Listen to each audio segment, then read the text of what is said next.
En fait, cette décision, elle est plutôt cohérente avec la politique de l'ETA menée depuis maintenant 7 ans. Vous le savez, l'organisation séparatiste avait depuis 7 ans lancé un processus de paix dans lequel avait permis d'aboutir d'une part à la fin de la lutte armée, d'autre part au désarmement de l'organisation et puis enfin à la dissolution totale.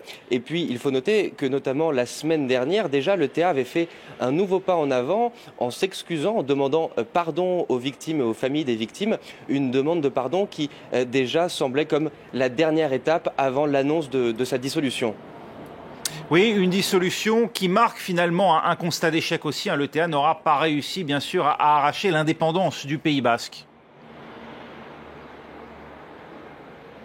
Exactement, après 50 années de conflit, de lutte armée entre l'ETA d'un côté, le gouvernement espagnol de l'autre, au final, c'est Mariano Rajoy qui aura réussi à obtenir cette victoire. Mais c'est une victoire qui, en revanche, il faut le noter, a un goût très amer pour les victimes de l'ETA qui, hasard du calendrier, tenaient une conférence de presse au même moment que l'annonce de la dissolution. Et l'association, eh bien, elle s'est sentie très déçue par cette annonce. Pour elle, ce n'est pas une vraie victoire.